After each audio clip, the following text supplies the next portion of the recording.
সাজ্জাদ কাদেরের প্রীতি নিন, শুভেচ্ছা নিন। এই মুহূর্তে আপনাদের সামনে কথা বলতে এসে আওয়ামী ভয়ে ভীত হয়ে স্বরাষ্ট্র উপদেষ্টা সেনাবাহিনী নিয়ে কি মিথ্যাচার করলেন, এই প্রসঙ্গটা নিয়ে আপনাদের সামনে এই মুহূর্তে কথা বলবো। একটি পুরনো খবর, কয়েকদিন আগের, গত 4 নভেম্বর মঙ্গলবার সচিবালয়ে আইন শৃঙ্খলা রক্ষা কোর কমিটির একটা বৈঠক অনুষ্ঠিত হয়েছিল এবং সেই বৈঠকে সিদ্ধান্ত নেওয়া হয়েছিল যে এই মুহূর্তে মাঠে সেনাবাহিনী যে পরিমাণ আছে সেই সেনাবাহিনীকে উঠিয়ে নেওয়া হবে। 4 তারিখে সচিবালয়ে আইন শৃঙ্খলা রক্ষা সংক্রান্ত কোর কমিটির বৈঠকের পর এটি সংবাদ মাধ্যমে বহুলভাবে প্রচারিত হয়েছিল এবং একই সঙ্গে 5 তারিখে সেনা সদরে আয়োজিত সংবাদ সম্মেলনে সাংবাদিকরা প্রশ্ন করেছিল মিলিটারি অপারেশনস ডিরেক্টর এমওডি পরিচালক ব্রিগেডিয়ার জেনারেল দেওয়ান মোহাম্মদ মঞ্জুর হোসেনকে। মঞ্জুর হোসেন তখন বলেছিলেন প্রত্যাহারের বিষয়ে আমরা চিঠি পেয়েছি এবং সেই অনুযায়ী আমরা আইন শৃঙ্খলা পরিস্থিতি বিবেচনায় রেখে প্রয়োজনীয় ব্যবস্থা নেব। মিলিটারি অপারেশনস ডিরেক্টরেটের পরিচালক ব্রিগেডিয়ার জেনারেল দেওয়ান মোহাম্মদ মঞ্জুর হোসেন সে সময় চিঠি পাওয়ার বিষয়টি স্বীকার করেছিলেন যে আমরা চিঠি পেয়েছি এবং প্রয়োজনীয় ব্যবস্থা নেব এবং সেই সময় সংবাদ মাধ্যমে প্রকাশ হয়েছিল যে 4 তারিখের সিদ্ধান্ত 5 তারিখ থেকে এটি উঠে যাবে এবং যে চিঠি পাওয়ার কথা বলেছেন ব্রিগেডিয়ার জেনারেল মঞ্জুর হোসেন সেটি 5 তারিখে ইস্যু হয়। 5 তারিখে যেদিন ইস্যু হয় সেদিনই দুপুরে সাংবাদিক সম্মেলন হয় এবং এই চিঠির কপি আমাদের কাছেও আছে। সেই জায়গা থেকে এটি নিশ্চিত যে সেনাবাহিনী 50% উঠে যাওয়ার সিদ্ধান্তটা এখনো পর্যন্ত বহাল আছে। কিন্তু এর মধ্যে আগামী 13 নভেম্বর আওয়ামী লীগের লকডাউন কর্মসূচিকে কেন্দ্র করে আওয়ামী লীগের পক্ষে সাধারণ জনগণের মধ্যে, আওয়ামী লীগের মধ্যে তো অবশ্যই, সাথে সাধারণ জনগণের মধ্যে এক ভিন্ন ধারার উচ্ছ্বাস তৈরি হয়েছে, উত্তেজনা তৈরি হয়েছে এবং সত্যিকার অর্থে একটা জোয়ার তৈরি হয়েছে। এই জোয়ারের ভয়ে ভীত হয়ে কি স্বরাষ্ট্র উপদেষ্টা জাহাঙ্গীর আলম চৌধুরী বললেন যে সেনাবাহিনী উঠে যাওয়ার সিদ্ধান্ত হয়নি? এটি গুজব।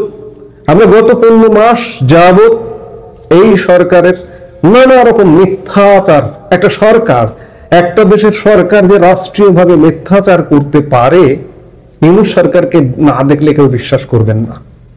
অথচ এই সরকারের স্বরাষ্ট্র উপদেষ্টা জাহাঙ্গীর আলম চৌধুরী তিনি বলছেন যে সেনাবাহিনী উঠে যাওয়ার সিদ্ধান্ত হয়নি। যথারীতি আজ রোববার সচিবালয়ে স্বরাষ্ট্র মন্ত্রণালয়ের সভাকক্ষে আইন শৃঙ্খলা সংক্রান্ত কোর কমিটির একটা বৈঠক অনুষ্ঠিত হয়েছে এবং বৈঠক শেষে স্বরাষ্ট্র উপদেষ্টা জাহাঙ্গীর আলম চৌধুরী বলেন আইন শৃঙ্খলা পরিস্থিতি নিয়ন্ত্রণের দায়িত্বে থাকা বাংলাদেশ সেনাবাহিনীর 50% সদস্যকে মাঠ থেকে সরিয়ে নেওয়া হচ্ছে না।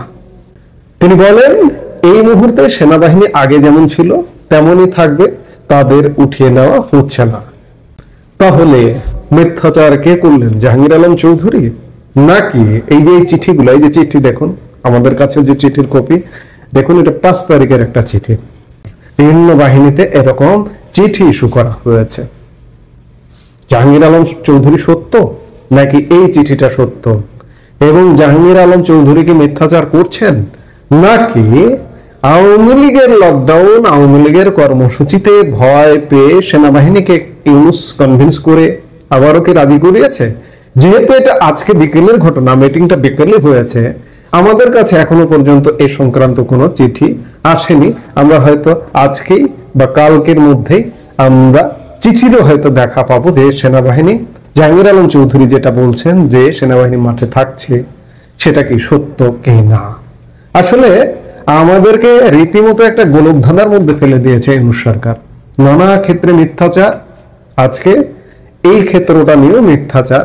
যেটি হোক এটি একটি অবৈধ এবং নিয়ম বহির্ভূত সরকার। সোজা কথা, এই সরকারের ফুটবল খেলার, আমরা একটা ফুটবল, আমাদেরকে ফুটবল ভেবে আমরা জনগণ আমাদেরকে শুধু লাথি দিচ্ছে। এই লাথি দেওয়া বন্ধ করতে হবে।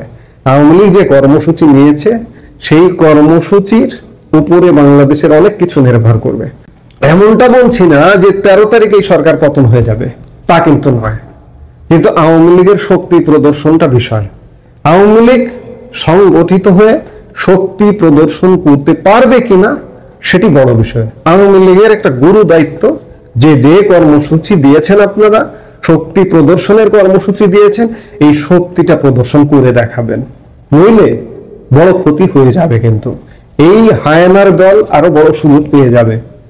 এই সুযোগ আপনারা দেবেন না, তাহলে বাংলাদেশের বিজয় অত্যন্ত সন্নিকটে আসবে। যাই হোক, এটি নিয়ে একটা দ্বিধাদ্বন্দ্ব তৈরি করলো যে সেনাবাহিনী আসলে থাকছে নাকি থাকছে না।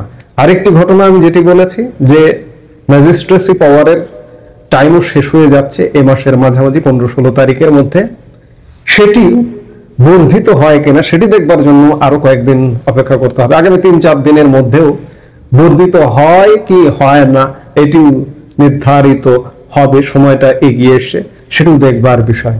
যাই হোক, যেটি হোক, আন্দোলন সংগ্রাম ছাড়া বাংলাদেশের মুক্তি নেই। আপনারা যারা আন্দোলনের ডাক দিয়েছেন, লকডাউনের ডাক দিয়েছেন, লকডাউন সফল করুন, বাংলাদেশ বাঁচান। এই মুহূর্তে এ পর্যন্ত। সবাই ভালো থাকুন, সুস্থ থাকুন। আমাদের